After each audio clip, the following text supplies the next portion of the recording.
Dear student, आज हम अध्याय 3 अवयव मैट्रिक्स के बारे में अध्ययन करेंगे। सबसे पहले अपन मैट्रिक्स क्या होता है, अवयव क्या होता है, इसकी परिभाषा डेफिनेशन के बारे में आज अपन विस्तार से पढ़ेंगे। अवयव संख्याओं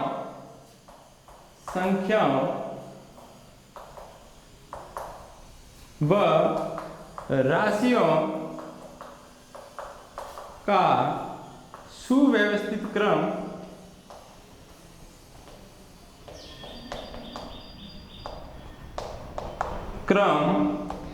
जिसे पंक्तियों व स्तंभों में व्यवस्थित किया जाए उसे अवयव या मैट्रिक्स कहते हैं। अब अवयव को हम कैपिटल अक्षर, अंग्रेजी वर्णमाला के कैपिटल अक्षर से व्यक्त करते हैं, जैसे ए, बी, इस प्रकार का अवयव। और इनके अंदर जो अवयव होते हैं, एलिमेंट जिसे अपन कहते हैं अवयव, इसको अंग्रेजी वर्णमाला के स्मॉल लेटर से लिखा जाता है। अब जैसे कोई अवयव है, अब अवयव किस प्रकार का, इसको हम बड़े कोष्ठक में लिखते हैं, जैसे 1 2 3 4 एक प्रकार का अवयव है। अब यहां पर इसके अंदर 1 2 3 4 है, वह क्या है, वह इसके अंदर ये अवयव है। और अवयव को अपन कैपिटल लेटर ए से व्यक्त किया गया है। इसकी कोटि 2 × 2 की है, जिसमें आगे वाला यह है वह पंक्तियों की संख्या को दर्शाता है और जो यह है वह स्तंभों की संख्या को दर्शाता है। हम देखते हैं कि अवयव की कोटि क्या होती है। अवयव की कोटि या क्रम एक ही बात है, जिसे अपन ऑर्डर ऑफ मैट्रिक्स बोलते हैं। ऑर्डर ऑफ मैट्रिक्स क्या होती है, देखिए कोई अवयव है, मान लीजिए एक अवयव है ए, जिसमें अवयव Aij, जिसमें m × n है, वह कोटि को बताता है, जिसमें m है वह पंक्तियों की संख्या, जिसको रो बोलते हैं, रो को दर्शाता है, और n है जो स्तंभों की संख्या, जिसे बोलते हैं कॉलम, और कॉलम को दर्शाता है वो n है। अब i और j है, जिसका मान 1 2 कोई भी हो सकता है। अब इसको व्यवस्थित रूप में यदि लिखा जाए तो किस प्रकार का अवयव हो सकता है, जैसे मैं 3 × 3 मैट्रिक्स बनाता हूं, 2 1 A2 2 A2 3 A3 1 A3 2 और A3 3, जिसमें लास्ट वाला अवयव A3 3 है, यह इसकी कोटि को दर्शाता है, 3 × 3 को दर्शाता है। अब हम देखते हैं अवयव में अवयवों की संख्या कितनी होगी। अवयव में अवयवों की संख्या की बात करते हैं।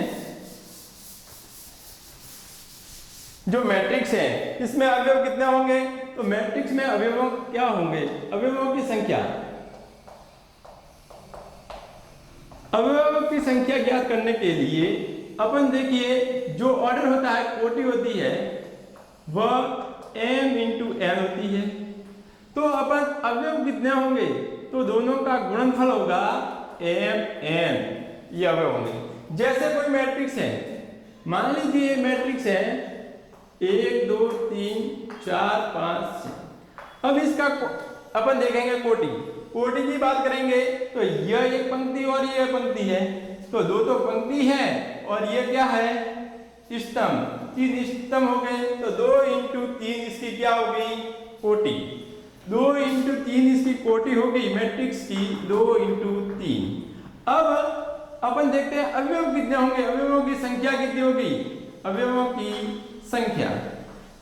संख्या की बात करेंगे, 2 × 3 बराबर कितने हुए, 6। तो अवयवों की संख्या कितनी होगी, 6।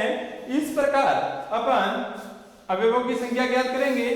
अब जो मैट्रिक्स है अवयव उसके अलग अलग प्रकार हैं, अलग अलग टाइप है, तो सभी अपन एक एक का विस्तार से पढ़ेंगे। अवयव के प्रकार, अवयव के प्रकार, टाइप ऑफ मैट्रिक्स।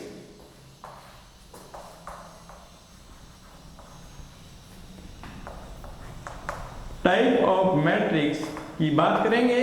सबसे पहले पहला प्रकार की बात करते हैं जिसे अपन पंक्ति अवयव की बात करते हैं। पंक्ति अवयव इंग्लिश में बोलते हैं रो मैट्रिक्स। रो मैट्रिक्स ऐसा अवयव जिसमें केवल एक पंक्ति हो, एक पंक्ति हो, रो मैट्रिक्स कहलाता है। रो मैट्रिक्स कहलाता है। अब कैसे देखिए, फॉर एग्जाम्पल एक मैट्रिक्स है। अब इसमें पंक्ति केवल एक होगी, स्तंभ कितने भी हो सकते हैं, जैसे 2, 3, 5, 7। ये एक प्रकार का मैट्रिक्स है। इसमें पंक्तियों की संख्या कितनी है, तो पंक्तियों की संख्या 1 है, स्तंभ कितने हैं 4, इसकी कोटि कितनी होगी 1 इंटू 4, यानी पंक्तियों की संख्या है वह कितनी है 1 है। अब दूसरा अपन देखते हैं, दूसरा प्रकार स्तंभ मैट्रिक्स, स्तंभ अवयव, जिसे अपन कहते हैं इंग्लिश में कॉलम मैट्रिक्स। कॉलम मैट्रिक्स की बात करेंगे तो ऐसा अवयव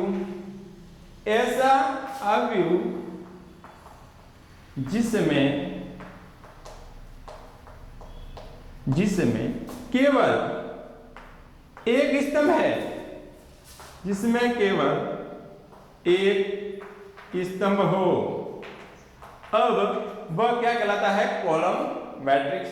अब जैसे कि कोई अवयव है, मान लीजिए ये अवयव है, उसमें स्तंभ कितना होगा 1, जैसे 3, 4, 5। अब यह एक प्रकार का अवयव है।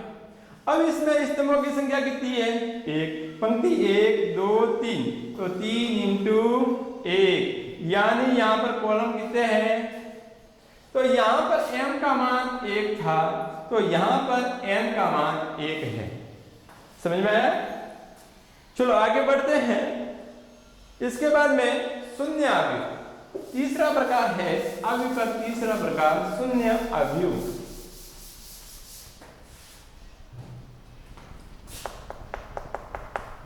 जीरो मैट्रिक्स, इंग्लिश में बोलते हैं जीरो मैट्रिक्स, शून्य अवयव। ऐसा अवयव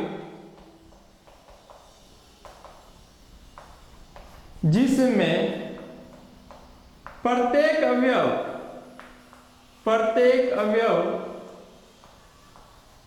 शून्य हो, शून्य मैट्रिक्स कहलाता है, शून्य अवयव कहलाता है। अब शून्य अवयव कहलाता है तो देखिए, अब इसे अपन ओ से व्यक्त करते हैं, रिप्रेजेंट करते हैं ओ से। अब कोई मैट्रिक्स है, मान लीजिए एक शून्य मैट्रिक्स जिसे ए से बताया।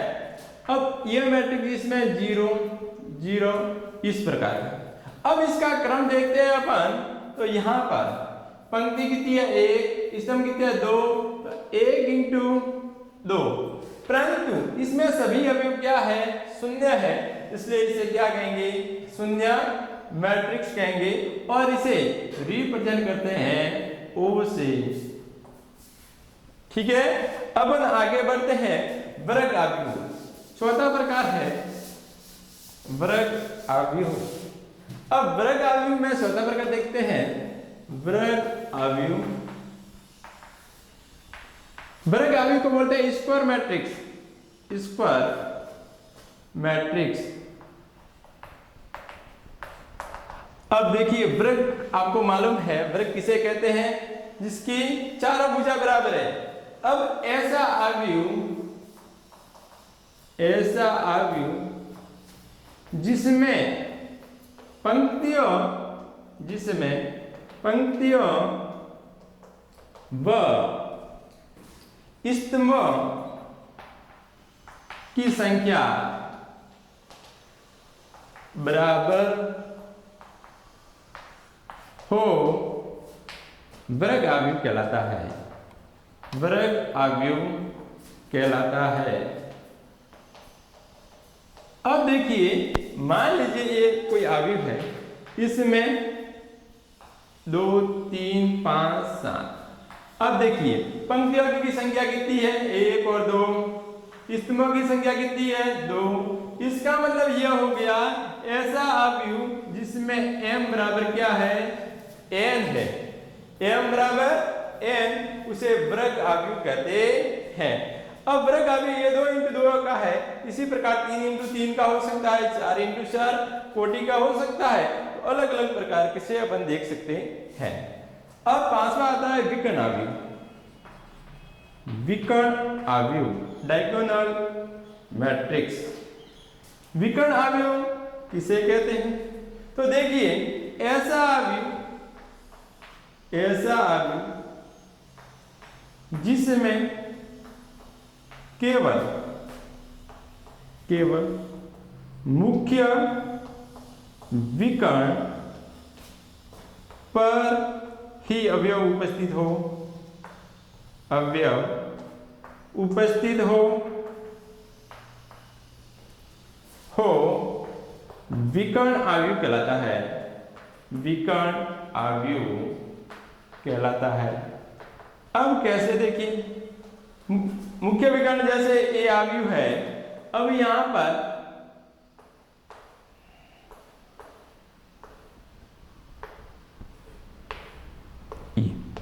ये 3 × 3 का एक वर्ग आव्यूह। ऐसा वर्ग आव्यूह जिसमें केवल मुख्य विकर्ण पर ही अवयव उपस्थित हो विकर्ण आव्यूह कहलाता है। जैसे ये 3 × 3 कोटि का एक वर्ग आव्यूह है, बाकी सब अवयव शून्य है, केवल विकर्ण पर ही अवयव है, इसलिए इसे अपन क्या कहेंगे, विकर्ण आव्यूह। इसके बाद में आता है अदिश आव्यूह। छठा प्रकार अपन पढ़ते हैं अदिश आव्यूह। अदिश आव्यूह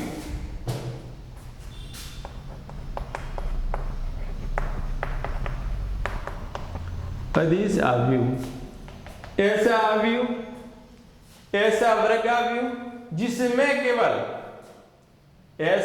आव्यूह जिसमें केवल मुख्य विकर्ण पर जितने भी अवयव समान होंगे। तो ऐसा वर्ग आव्यूह जिसमें मुख्य विकर्ण पर उपस्थित सभी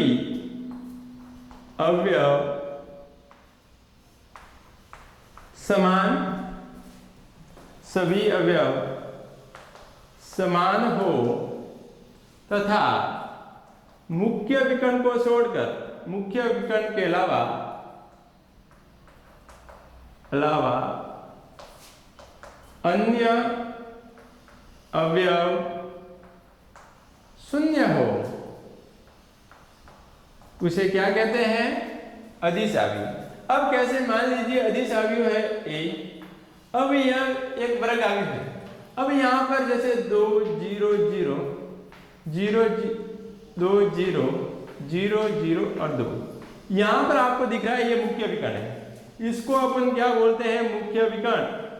अब ये 3 × 3 कोटि का एक वर्ग आव्यूह है। मुख्य विकर्ण पर जो सभी अवयव क्या है, समान, इसलिए इसे क्या बोलेंगे, अदिश आव्यूह।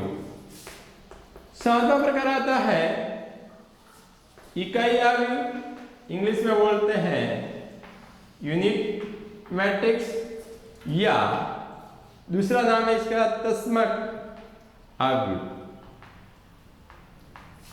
यूनिट या आइडेंटिटी मैट्रिक्स एक ही बात है। अब यहां पर परिभाषा ये होगी कि ऐसा अवयव जिसमें मुख्य विकर्ण पर सभी अवयव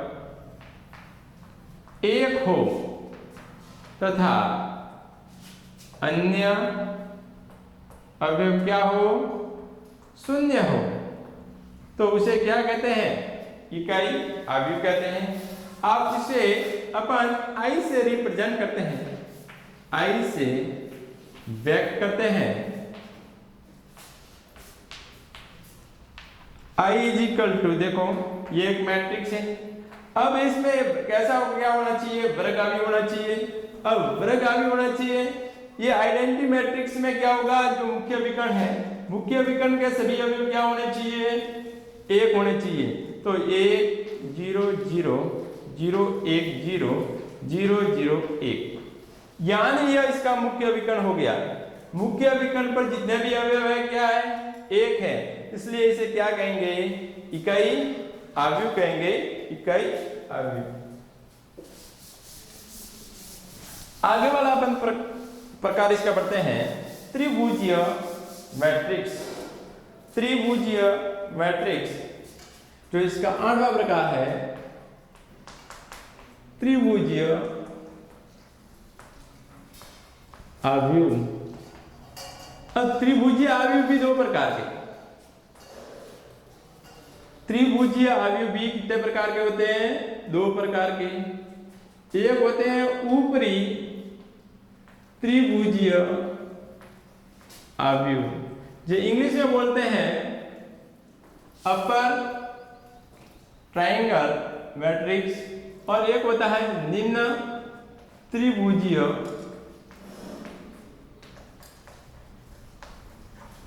अवयव, दो प्रकार के। अब सबसे पहले अपन देखते हैं ऊपरी त्रिभुजीय अवयव क्या होता है, फिर इसके बाद में निम्न त्रिभुजीय अवयव क्या होता है। ऊपरी त्रिभुजीय अवयव, पहला इसका प्रकार पढ़ते हैं, ऊपरी त्रिभुजीय अवयव, अपर ट्रायंगल मैट्रिक्स। ऐसा वर्ग अवयव जिसमें मुख्य विकर्ण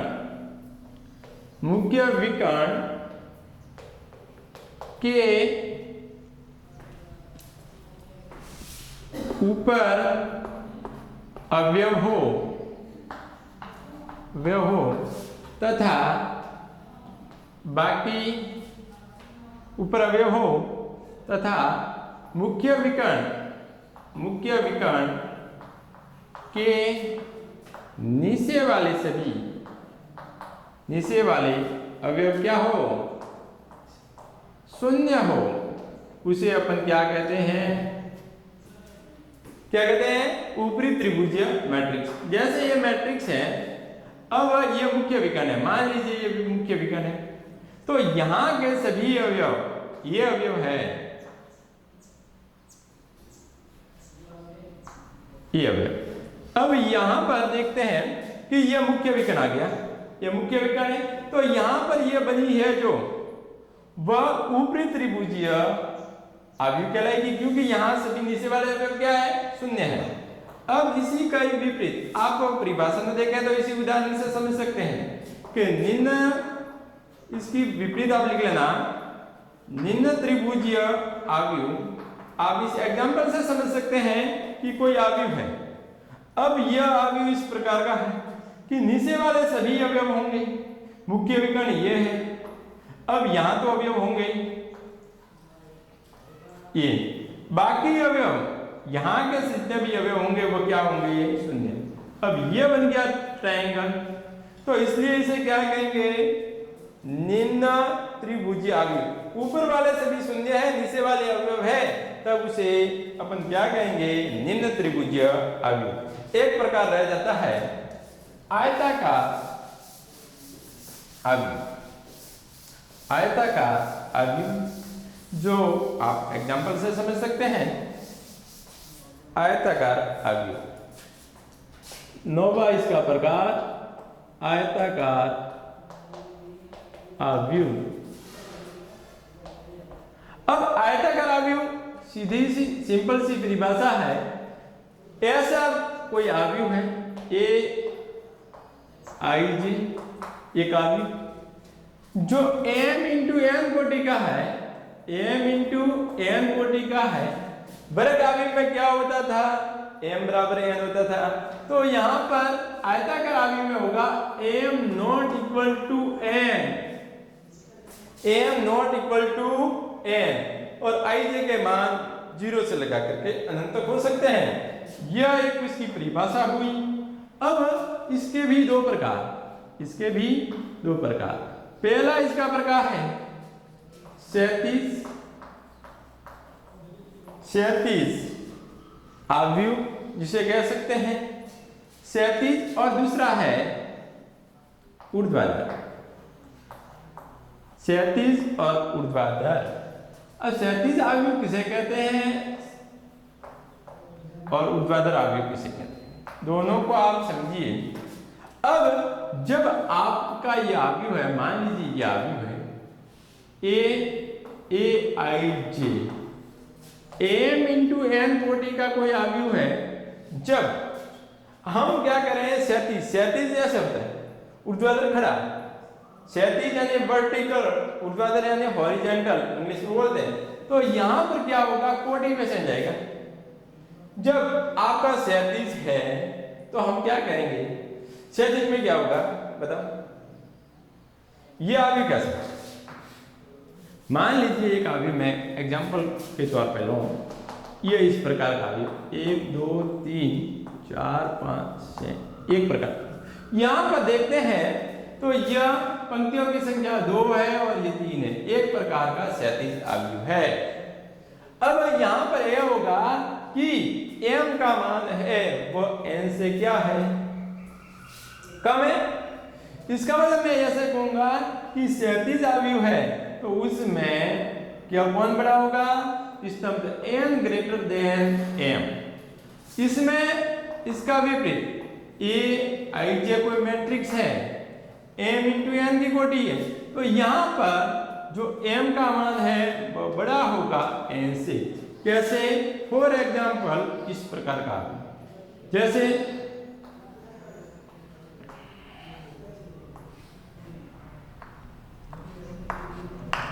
इसकी कोटि कितनी होगी, 3 पंक्तियां हैं, तो इसमें m का मान बड़ा ही है, और कितने स्तंभ है, 1 और 2, ये 2, इसे बोलते हैं कॉलम और इसको बोलते हैं क्या, रो बोलते हैं। तो ये तो अपने डेफिनेशन की बात पूरी हुई। अब थोड़े इसके गुणधर्म के बारे में अपन जानकारी प्राप्त करेंगे, फिर अपन प्रश्नावली की ओर बढ़ेंगे। अवयव के गुणधर्म क्या है, अवयव के गुणधर्म शॉर्ट रूप में अपन पढ़ लेते हैं, फिर प्रश्नावली शुरू करते हैं। अवयव के गुणधर्म, सबसे पहले परिवर्त अवयव, आपको मालूम होना चाहिए परिवर्त अवयव किसे कहते हैं। परिवर्त अवयव थोड़े से गुणधर्म है, इस पे प्रश्नावली समझेंगे। परिवर्त अवयव किसे कहते हैं, परिवर्त अवयव को इसे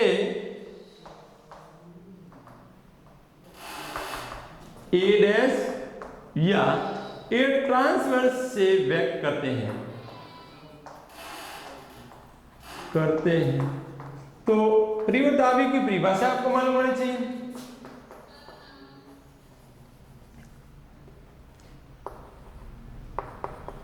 किसी अवयव के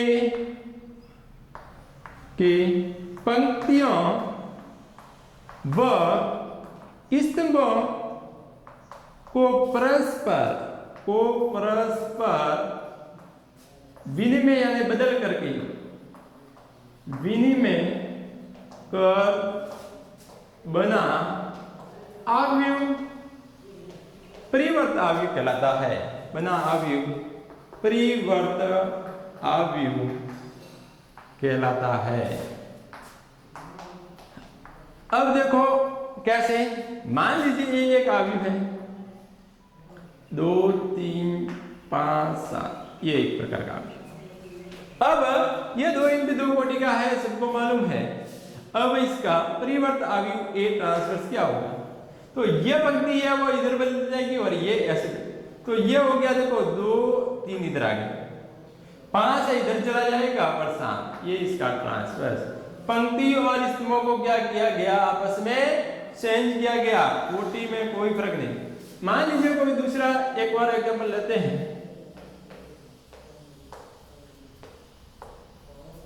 ये एक प्रकार है। अब ये अपने कितने पंक्तियां 3 है, स्तंभ कितने 2 3 × 2 की है।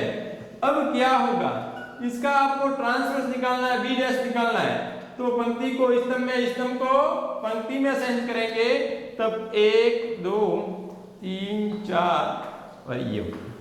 अब क्या हो गया, कोटि चेंज होगी, कोटि चेंज होगी यानी पंक्ति कितनी होगी, कितनी होगी 2, स्तंभ कितने हुए 2 × 3। जब इनकी कोटि में क्या हो जाता है परिवर्तन, तो ये गुणधर्म ये हो गया। तो अपन कह सकते हैं कि A = Aij एक मैट्रिक्स है, तो m × n कोटि की है, तो दूसरा जो बनेगा A डैश बनेगा, तो उसमें क्या होगा Aij n × m, इतना चेंज होने वाला है। m × n था वो n × m हो जाता है। ये था अपना परिवर्त अवयव। इसके बाद में अपन इसके गुणधर्म देखते हैं। पहला गुणधर्म, यदि किसी परिवर्त अवयव का वापिस परिवर्त अवयव निकालेंगे तो वह की वह अवयव बनेगी। कैसे, जब यह अवयव था इसका परिवर्त निकाला, वापिस इसका परिवर्त निकालेंगे तो ये कहीं आएगा कि नहीं आएगा, आएगा। ठीक है। दूसरा, यदि किसी परिवर्त अवयव को अपन आइडेंटिटी मैट्रिक्स, यूनिट मैट्रिक्स से गुणा करेंगे तो क्या होगा, वह का वह प्राप्त होगा क्या नहीं होगा, वह का वह प्राप्त होगा। यानी इसका मतलब ऐसा कह सकते हैं क्या कि कोई अवयव A है, उसका परिवर्त मैट्रिक्स से गुणा करेंगे तब भी ये होगा, और जब A डैश का गुणा A से करेंगे तब भी यही प्राप्त होने वाला है। तीसरा गुणधर्म यह है, A + B जो मैट्रिक्स है उसका योग का परिवर्त मैट्रिक्स निकालें तो उसके अलग अलग परिवर्त मैट्रिक्स के योग के बराबर होता है। यह तीसरा गुण है। अब कुछ सममित मैट्रिक्स की बात कर देते हैं। सममित मैट्रिक्स, सममित अवयव, सिमेट्रिक मैट्रिक्स सममित अवयव। जब कोई अवयव है उसका परिवर्त अवयव निकालेंगे तो क्या होगा, दोनों बराबर होगा। तो अपन क्या कहेंगे, मान लीजिए कोई अवयव है A और उसका परिवर्त निकालते हैं तो A आता है, तो उसे क्या कहेंगे, सममित अवयव। जब किसी अवयव का परिवर्त अवयव निकालते हैं और वापिस वही अवयव प्राप्त होता है तो उसे सममित अवयव कहते हैं। समझ में आया, लिखवाने की आवश्यकता नहीं, समझ लीजिए। ऐसा अवयव जिसमें किसी अवयव का परिवर्त अवयव निकालने पर वही अवयव प्राप्त होता है तो उसे सममित अवयव कहते हैं। तो इसका उल्टा विषम सममित अवयव क्या हो गया, विषम सममित अवयव इसका उल्टा। देखिए, जब कोई अवयव उसका यदि अपन परिवर्त अवयव निकालते हैं तो वह ऋणात्मक उसी अवयव के बराबर हो जाता है, तो उसे विषम सममित अवयव कहते हैं। सवाल करते हैं तो मालूम पड़ेगा। अब अवयव का योग और गुणन एक बार सीख लेते हैं। देखो किस प्रकार योग करना है, किस प्रकार गुणन करना है।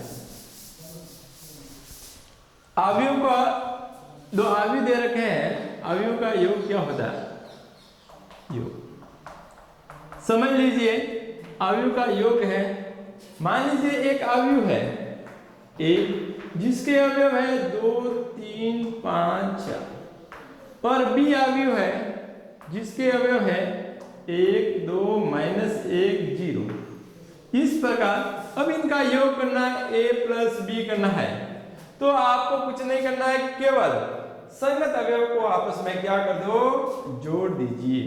2 + 1 3 + 2 5 प्लस और ये माइनस क्या हो जाएगा, -4 + 0। तो आपका यह अवयव बन गया a + b = 3 5 4 ये 4।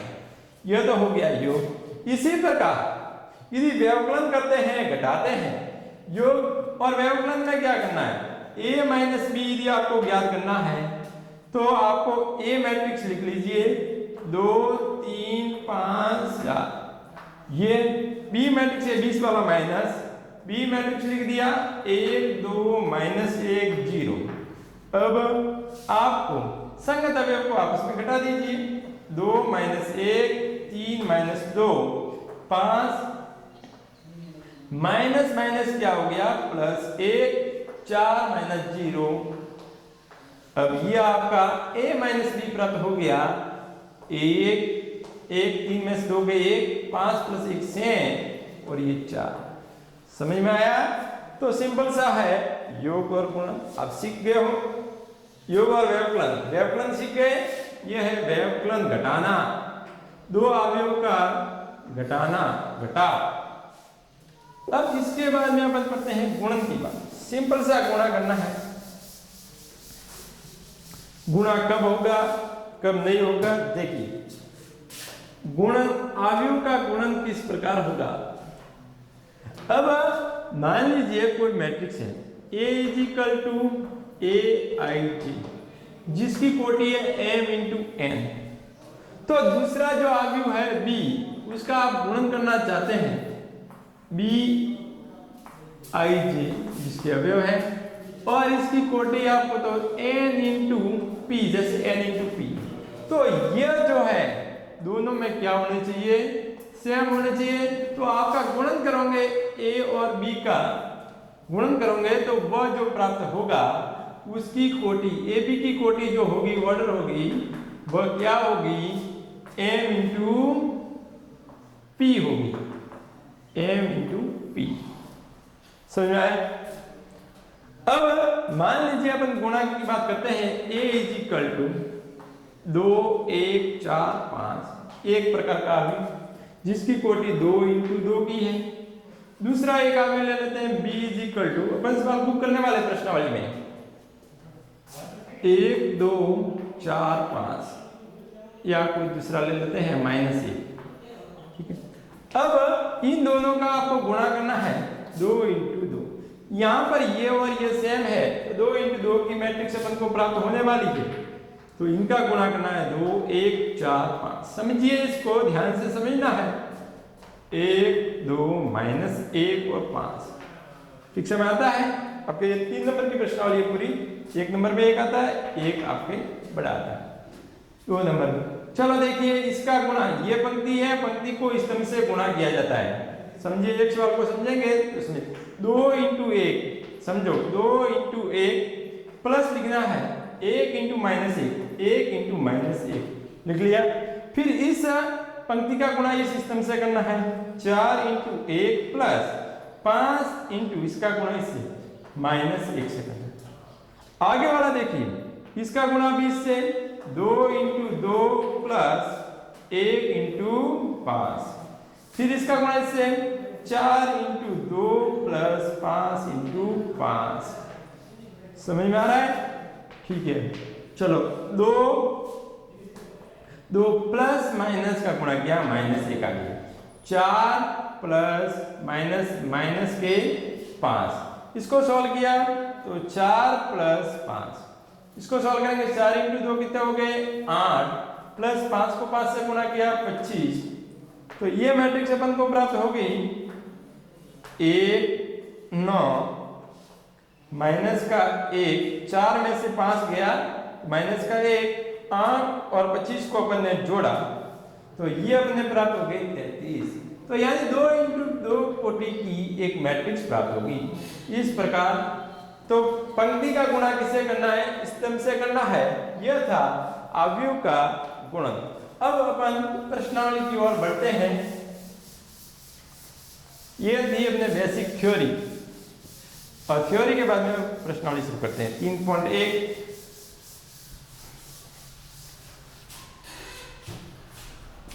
प्रश्नावली 3.1 पहले सवाल से शुरू करते हैं। पहला सवाल है यदि अवयव, यदि देखो पहले प्रश्न देख लीजिए, यदि अवयव A is equal to AIJ 2 into 4 हो तो अवयव A में अवयवों की संख्या ज्ञात कीजिए। अवयवों की संख्या होगी, ये अपना सवाल है, पहला सवाल। अब देखिए हमने देखा था कि कोई मैट्रिक्स है A is equal to AIJ M into N, तो अवयवों की संख्या ज्ञात करने का सूत्र जैसे ही है, अवयवों की संख्या, अवयवों की संख्या है M इंटू N, यानी M और N का क्या कर दो, मल्टीप्लाई कर दो, तो ये हो गया 2 इंटू 4 बराबर 8। आपका आंसर कितना आ गया, 8। ठीक है। सेकंड क्वेश्चन अपन देखते हैं। दूसरा सवाल, दूसरा सवाल इस प्रकार का है, 4 इंटू 4 का इकाई अवयव लिखिए। प्रश्न ये है 4 इंटू 4 कोटि का इकाई अवयव लिखिए। सिंपल सा है, इकाई अवयव अपन ने परिभाषा भी पढ़ी कि ऐसा वर्ग अवयव जिसमें विकर्ण, मुख्य विकर्ण पर सभी अवयव क्या हो, एक हो, उसे इकाई अवयव कहते हैं। तो 4 इंटू 4 कोटि लेनी है। मान लीजिए देखो A 4 इंटू 4 कोटि का है, तो 4 इंटू 4, पंक्तियों की संख्या 4, स्तंभों की संख्या 4, 1 देखो 1 1 ये, बाकी सब जगह क्या होंगे, शून्य होंगे।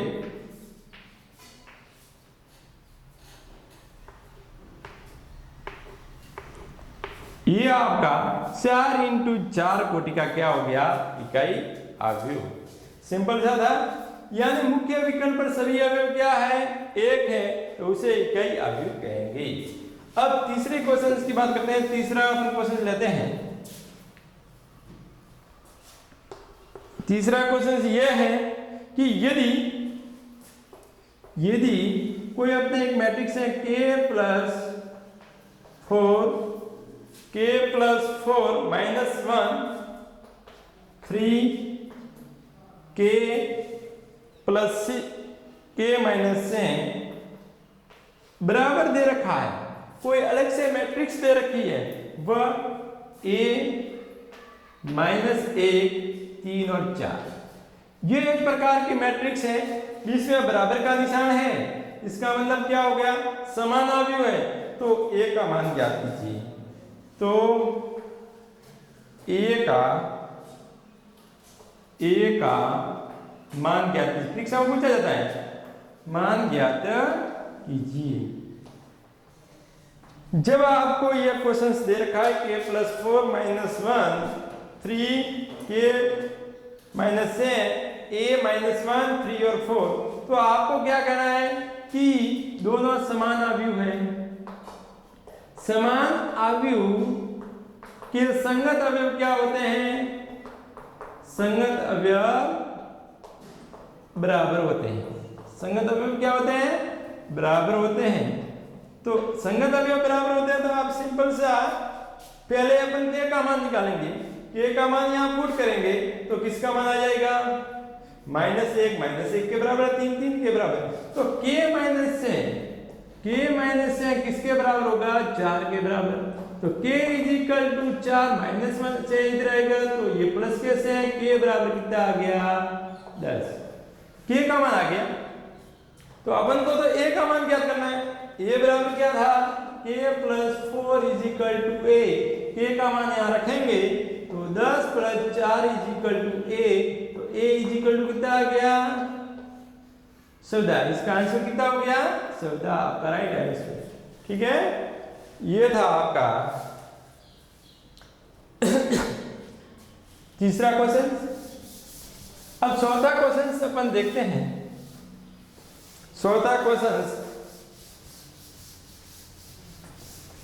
से अवयव, देखो क्या है प्रश्न, से अवयव वाले अवयव के संभावित क्रम बताइए। से अवयव वाले अवयव के सही क्रम बताइए, के संभावित क्रम बताइए, के संभावित क्रम लिखो। ऐसा कोई प्रश्न है अपने तो से देखो अवयवों की संख्या कितनी है, से के बच्चे गुणनखंड बनते हैं, उतने संभावित क्रम कौन कौन से हो सकते हैं, संभावित क्रम। अब देखिए अपन हल देखते हैं। से अवयव है तो इसके भाज्य गुणनखंड में देखो पहला सा क्रम देख लेते हैं, 1 इंटू से, दोनों का गुणा क्या होगा से इंटू 1, ये भी m इंटू n के रूप में, तो पंक्तियों की संख्या से होगी, स्तंभों की संख्या 1 होगी। फिर 2 का भाग 2 इंटू 3 और 3 इंटू 4। अब आगे कोई भाज्य गुणनखंड बनेगा नहीं, तो ये हो गए इसके 1 इंटू से इंटू 1, 2 इंटू 3 और 3 इंटू 2। अब आगे वाला सवाल 5वां अपन क्वेश्चन देखते हैं।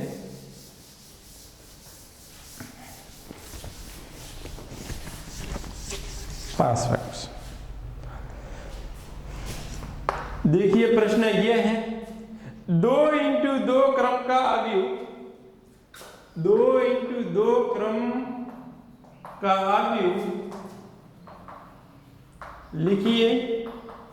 अवयव ए बराबर क्या अपन कह सकते हैं ए आई जे, ए बराबर ए आई जे लिखिए, जिसमें अलग अलग कंडीशन दे रखी है। 3 इसमें सवाल है, एक सवाल में 3 सवाल है। पहला सवाल यह है कि a i j is equal to, a i j is equal to 2i minus j upon 2i minus j upon 3i plus j. 2i minus j upon 3i plus j इस प्रकार का क्वेश्चन है। आपको 2 into 2 क्रम की बनानी है, तो एक मैट्रिक्स 2 इंटू 2 क्रम की कैसी बनेगी, देखो 1 2 2 1 और 2 2, ये इस प्रकार 2 इंटू 2 क्रम की। अब ये एक मैट्रिक्स है, तो अपन को a11 का मान निकालना पड़ेगा, a12 का निकालना, a21 और a22, वह जो भी मान आते हैं वो इसमें क्या कर देंगे, पुट कर देंगे। तो a11 इज इक्वल टू, इसमें आपको रखना है i की जगह 1 और j की जगह भी 1, तो 2 into 1 minus 1 upon 3 into 1 plus 1, ये हो गया 2 माइनस 1 बटे 3 प्लस 1, तो ये हो गया 2 में से 1 गया कितना रहा 1, और ये कितना हो गया 1 बटा 4। तो अपन ने इसको सॉल्व किया तो हमने आ गया 1 बटा 4। इसी प्रकार a12 का मान निकालो, तो 2 इंटू आई की जगह कितना रखोगे 1 और जे की जगह कितना रखना है 2, तो 1 माइनस 2 बटे 3 इंटू 1 प्लस जे की जगह आपको रखना है 2, तो इसको 2 में से 2 गया, देखो 2 माइनस 2 अपॉन 3 प्लस 2, 0 बटे 5, 0 में 5 का भाग गया 0। a21 का मान ज्ञात करना है। आई जे होता है, आई का मान कितना है 2 और जे का मान कितना है 1, तो 2 into 2 minus 1 upon 2 into 2 plus 1, तो ये हो गया 4 माइनस 1/4 प्लस 1 हो गया। तो ये हो गया आपके 3/5। इसी प्रकार 822 का मान क्या करेंगे, जिसमें i की जगह भी 2 है, j की जगह भी 2 है, 2 × 2 माइनस 2/2 × चलो यहाँ 3 था, 3 × 2 यानी 6 प्लस 1 7 हो गया। तो ये हो गया 3 × 2 प्लस 2 और इसको सॉल्व करने पर आप लोग 4 माइनस 2/6 प्लस 2, तो ये हो गया 2/8 यानी 1/4। अब अपन ने सबसे पहले a11 का मान निकाला, जिसमें आपको इसकी जगह 1 रखा, इसकी जगह भी 1 रखा, तो 2 में से 1 गया, 1 रहा और यहाँ पर 3 + 1 4 हो गई। इसी तरह 1 2 रखा, जब 1 मान रखेंगे तो ये हो गया 2 - 2 0 हो जाएगा। ठीक है, फिर इसके बाद में अपन 2 1 रखा, तो 2 × 2 4, 4 में से 1 गया 3 और 3 × 2 ये हो गया 6, 6 + 1 कितना हो गया 7। तो इस प्रकार अपन ने ये मान निकाले। अब इसको यहाँ पुट कर दीजिए, a = तो a11 का मान है 1/4, a12 का मान 0, ये हो गया 3/, a21 का मान 3/7 और इसके बाद में इसका मान है 1/4। दोनों का मान सेम आ गया। देखिए ये आपके क्या हो गया, एक अवयव aij प्राप्त हुआ। ठीक है, इसी प्रकार इनके और भी सवाल है, 2 और है, इसी के 2 सवाल है जो आप खुद प्रैक्टिस करना है। ऐसे ही है, मान इसी प्रकार रखने हैं। छठा सवाल की बात करते हैं।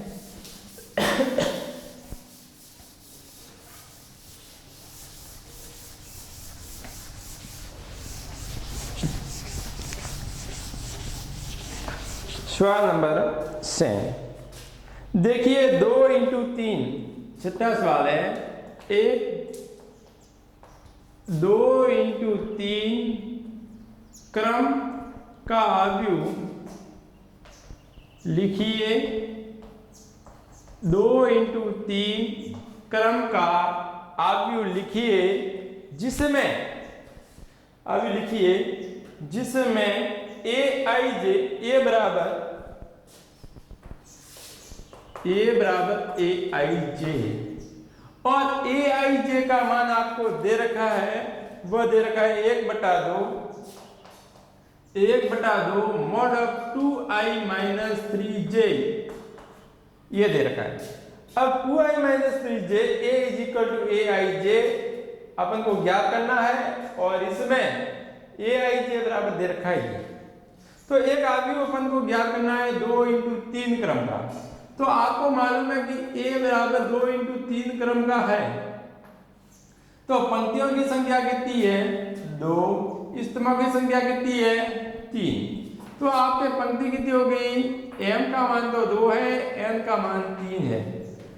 तो पंक्तियों की संख्या 2 है तो 2 बना दीजिए, a11 a21। तो स्तंभ बनाने तो a12 और 13, ये हो गया आपके 22 और ये 23, अंतिम वाला 23 आना चाहिए। आ गया। इन सभी के आपको मान ज्ञात करने हैं। मोड में दे रखा है, मोड में दे रखा है, इसका मतलब यह हो गया कि सभी मान क्या होंगे, धनात्मक होंगे। सबसे पहले अपन बात करते हैं a11 की। a11 ज्ञात करने के लिए सबसे पहले अपन को aij दे रखा है 1/2 mod of 2i - 3j। अब यहां पर a11 की बात करी तो 1/2 mod of 2 × 1 इसका i का मान 1 है, j का मान भी 1 है, -3 × 1। इसको सॉल्व करने पर 1/2 mod of 2 - 3 यानी माइनस का 1 आएगा। माइनस का 1 जो बाहर निकलेगा तो इसका मान कितना आ गया, a11 का मान आपके 1/2, क्योंकि माइनस में मान है वो अभी प्लस में गिरा जाएगा। a12 का मान a12 सिंपल सा है, 1/2 इसमें मान रख दीजिए, i का मान 1 रखना है, j का मान 2 रखना है। 2 × 1 - 3 × 2।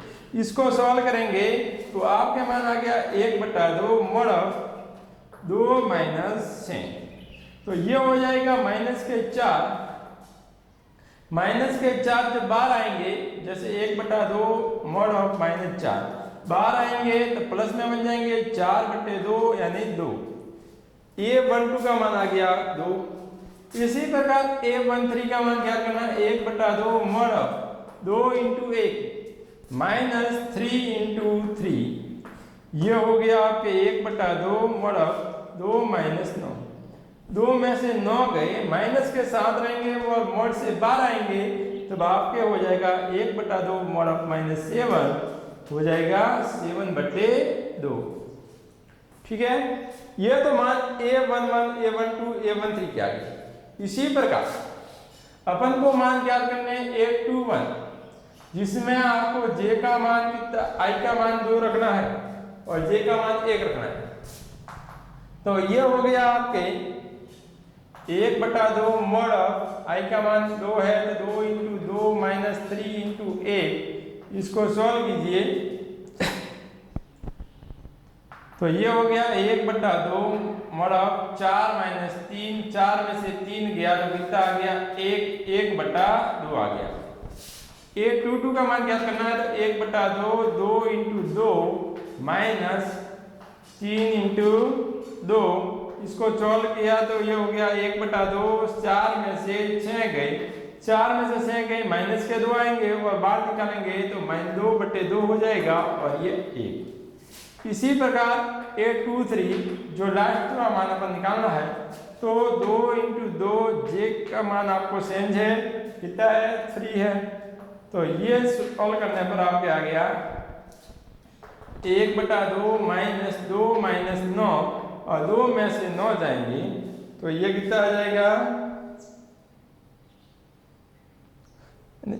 2 × 2 4 हो गए, 4 में से 9 गया तो ये हो गया -5 और -5 यदि अपन बाहर निकालेंगे तो ये 5/2 आ गया। इस प्रकार इसको सॉल्व करने पर जो अपना अभी प्राप्त हुआ A = जो अवयव है A11, A12, A13, A21, A22 और A23 2 × 3 क्रम का अवयव, तो सभी के मान यहां से अपन रख लेंगे।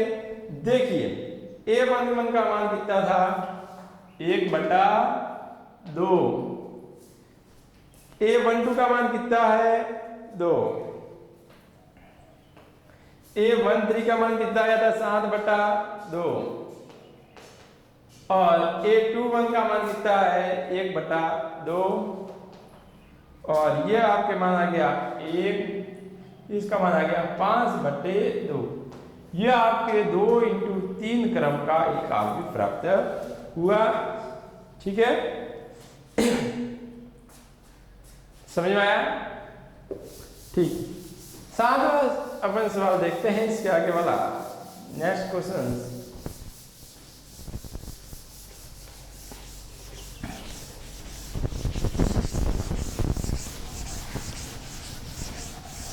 सातवां सवाल यह है, देखिए पहले सवाल को। यदि एक मैट्रिक्स दे रखी है, सिंपल सी मैट्रिक्स है A + B 2 minus A + B 2 7 AB 3 और 4। एक मैट्रिक्स इस प्रकार है। दूसरी मैट्रिक्स A + B 2 7 और -3 4 एक प्रकार की मैट्रिक्स ये होगी। दूसरी मैट्रिक्स इसके बराबर में दे रखी है 6 2 7 8 -3 4 तो A व B का मान ज्ञात कीजिए। हो तो A व B का मान ज्ञात कीजिए, हो तो ए व बी का मान ज्ञात कीजिए। अब ये अपना क्वेश्चन से ए और बी के मान ज्ञात करने हैं, तो हल अपन करते हैं, शुरू करते हैं। देखिए a plus b is equal to से, समझ में आ रहा है? समीकरण नंबर फर्स्ट। और दूसरा, दो दो के बराबर संगत अवयव बराबर होते हैं। जब दो समान अवयव है तो उसके संगत अवयव बराबर होते हैं। समान अवयव के संगत अवयव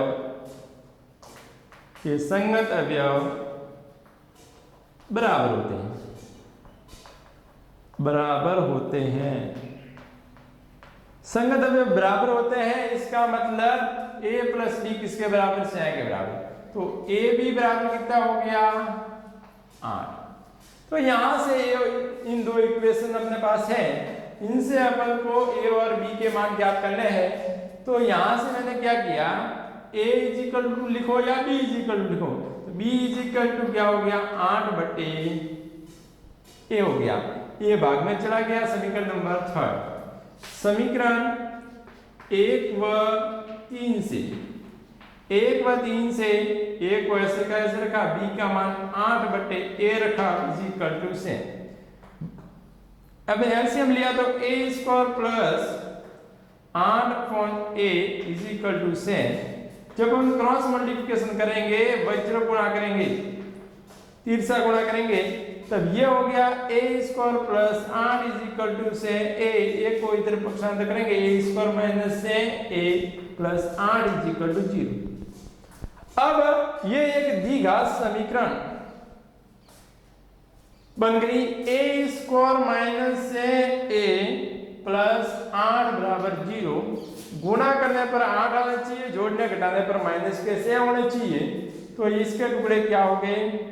a स्क्वायर माइनस का 2a माइनस का 4a plus 8 is equal to 0। से के टुकड़े बना दिए। इसमें से कॉमन लेंगे, इसमें से कॉमन लेंगे, इसमें से कॉमन a आ गया तो a माइनस 2 रह गया। इसमें से अपने कॉमन आ गया माइनस का 4 तो a माइनस 2 रह गया। एक कोष्टक के बाहर वाली, एक कोष्टक के अंदर वाली, या तो ये शून्य है या ये शून्य है। तो आपको मालूम है कि ये माइनस कैसे हो रहे हैं, या 8 दोनों का गुणा 8 हो रहा है। तो यहां से अपन को मान क्या मिलेंगे? a minus 2 is equal to 0 या a minus 4 is equal to 0। तो a इज इक्वल टू कितना आ गया? एक तो 2 मान प्राप्त हो गया। इसको पक्षांतर करेंगे तो a इज इक्वल टू कितना आ गया? 4 आ गया। तो a के मान 2 प्राप्त हो गए। अब a के मान 2 है तो b का मान अपन ज्ञात कर सकते हैं समीकरण 1 में। समीकरण 1 से, समीकरण 1 से a का मान 2 रखने पर, a का मान 2 रखेंगे तो ये 2 plus b is equal to कितना है? से। तो ये हो गया b इज इक्वल टू 4 से minus 2, b is equal to कितना आ गया? 4। और जब अपन 4 रखेंगे, जब a का मान 4 रखेंगे तो इसका मान आ जाएगा 4 plus b is equal to से। तो b इज इक्वल टू कितना आ गया? से minus 4, b is equal to 2। तो a के मान भी 2 आएंगे, 2 और 4, b के मान भी 2 और 4 आएंगे। ठीक है, ये था अपना सवाल नंबर 7वां। इसी प्रकार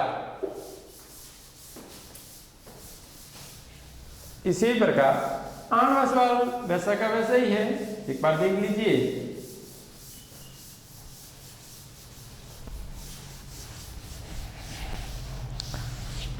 आठवां सवाल है, यदि सवाल इस प्रकार है,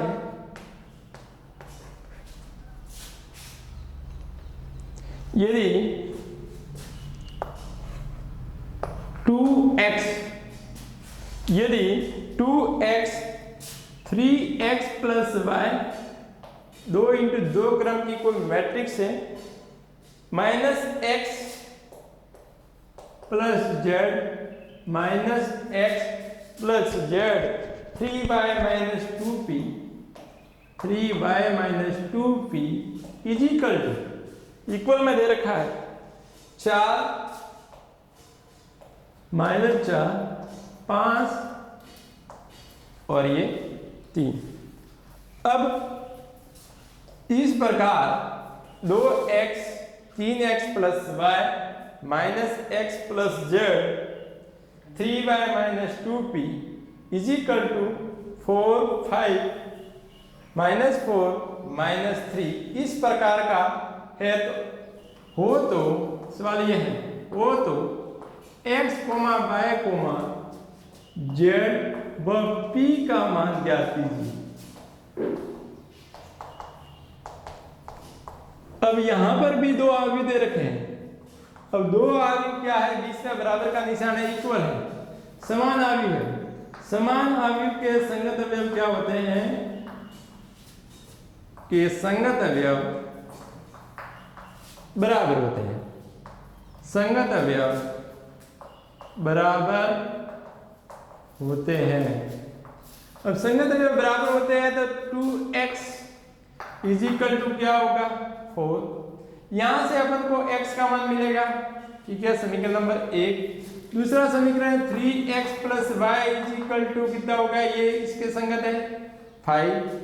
तीसरा अपना समीकरण है -x plus z is equal to -4 और चौथा अपना बनेगा 3y minus 2p is equal to -3। ये अपना सवाल है। अब इसको अपन को सॉल्व करना है। x y z अपने पास 4 इक्वेशन है।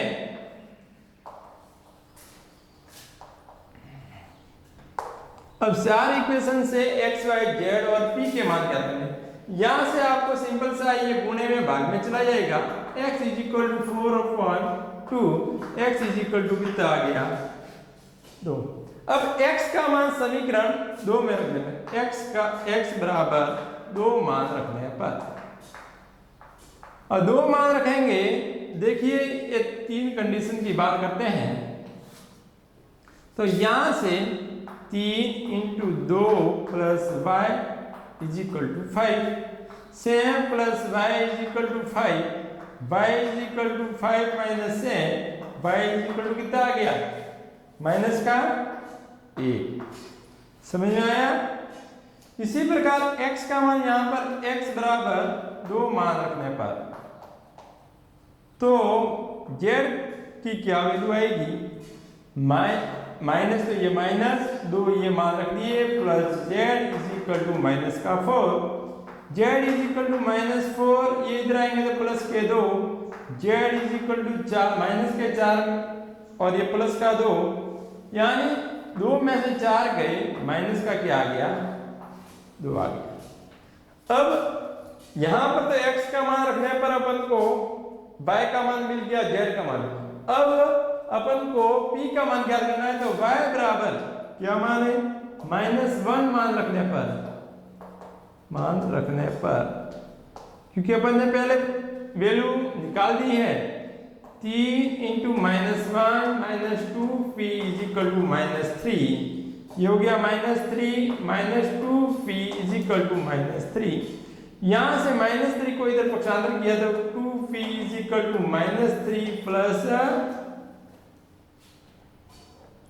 प्लस के 3 यहां से हो गया -2p is equal to 0 p is equal to 0/-2 p is equal to कितना आ गया 0। समझ में आया। एक बार और समझ लीजिए। देखिए 2x 3x plus y minus x plus z 3y minus 2p is equal to 4 -4 5 और -3 हो तो x y z और p के मान क्या दीजिए। 2x इज इक्वल टू 4 संगत अवयव बराबर कर दिए x is equal to 4/2 x बराबर 2 आ गया। 3x plus y is equal to 5 x का मान अपन यहां से 2 रखा 2 रखने पर 3 × 2 6 हो गए 6 को इधर पक्षांतर किया तो माइनस का 1 आ गया। x का मान 2 रखेंगे तो माइनस के 2 हो गए माइनस के 2 इधर जाएंगे तो प्लस के 2 4 में से 2 गए तो माइनस के 2 आ गए माइनस के 4 में से क्योंकि प्लस के 2 है माइनस की संख्या बड़ी है माइनस का चिन्ह आएगा। y का मान -1 पुट किया यहां पर 3y -2p is equal to -3 इसको सॉल्व किया तो माइनस के 3 आ गया माइनस का 3 इधर पक्षांतर करेंगे तो 0 हो जाएगा, और 0 में किसी भी संख्या का भाग देते हैं तो हमेशा क्या आता है, 0 ही आता है। अब अपन देखते हैं एक सवाल और लेते हैं, इस प्रश्नावली का अंतिम सवाल है 9 सवाल थे 3.1 के, इसी प्रकार 3.2 और विविध है।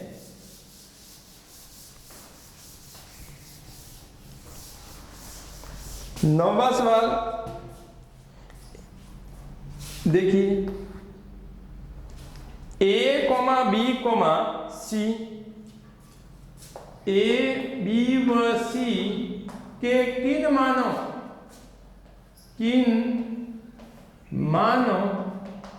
के लिए आव्यूह a तथा b समान है, a तथा b समान है, यानी किन मानों के लिए, यानी इनके मान ही ज्ञात करने हैं। जहां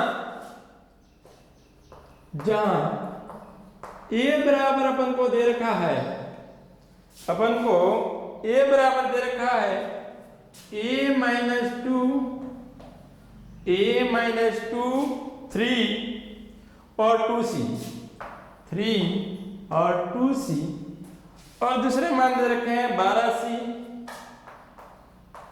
b प्लस 2 और bc। देख लीजिए सही ढंग से, a बराबर दे रखा है a माइनस 2 3 2c और 12c b प्लस 2 bc, ये तो a के मान है, और b के मान आपको दे रखे हैं वह bc से b a 3b, ये मान ली। अब a और b के किन मानों के लिए दोनों समान है, तो a इक्वल टू b। अब हमको मालूम है समान आव्यूह बनाना है, तो समान आव्यूह के संगत अवयव क्या होते हैं, समान आव्यूह के संगत अवयव बराबर होते हैं, संगत अवयव बराबर होते हैं। अब संगत अवयव बराबर होते हैं तो अपन संगत अवयव, इसका ये संगत है, इसका ये संगत है, इसका ये संगत है, इसका ये, तो इस प्रकार अपन सभी ज्ञात करेंगे।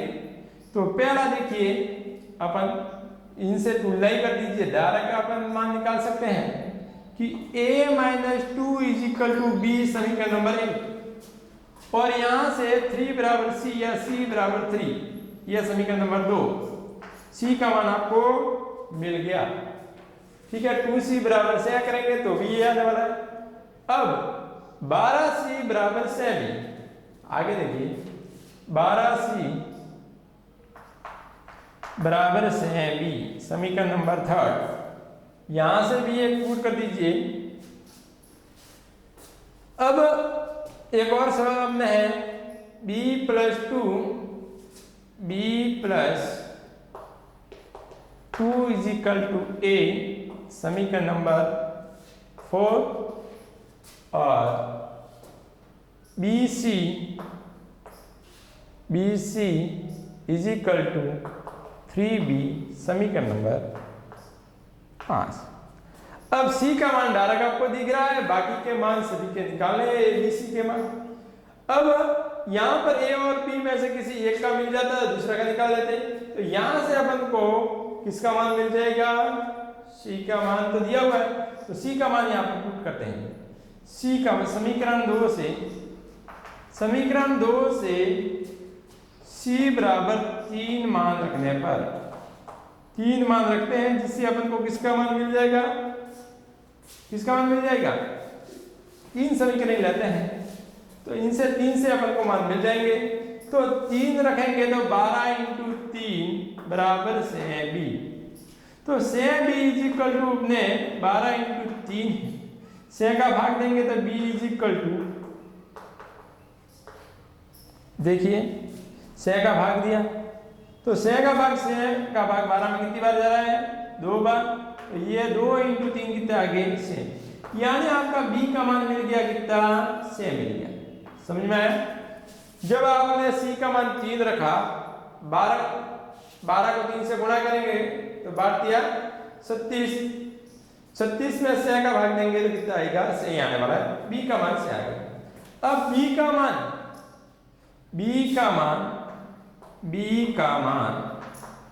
समीकरण 1 में रखने पर, बी का मान समीकरण 1 में रखने पर, बी का मान समीकरण 1 में रखने पर, तो बी का मान कितना है, से, तो से यहां रखेंगे तो a minus 2 is equal to से, तो यहां से a बराबर से माइनस के 2 इधर जाएंगे तो प्लस के 2, a बराबर कितना आ गया, 8। a b व c के किन मानों के लिए अवयव a व b समान है, जहां a बराबर आपको यह दे रखा था, b बराबर, हमने सॉल्व किया कि a और b समान अवयव है, तो समान अवयव के संगत अवयव बराबर होते हैं, अतः a minus 2 is equal to b और c बराबर 3 आ गया। जब 12c, देखो यहां से भी आप मान निकालेंगे तो वो का वो, और 12c is equal to 6b, c का मान समीकरण 3 में रखा, जिससे अपन को मान मिला b का मान से मिला। अब b का मान किस में रखेंगे, a का मान आ जाएगा, तो समीकरण 1 में रखा, तो 1 में रखने पर यहां पर से रखा, 2 को इधर प्रतिस्थापित किया तो 8 आ गया। अतः a इज इक्वल टू अपने 8, b इज इक्वल टू से और c इज इक्वल टू 3। ये आपका क्या आ गया, आंसर, उत्तर आ गया। ठीक है, हो गया, समझ में आ गया? ठीक।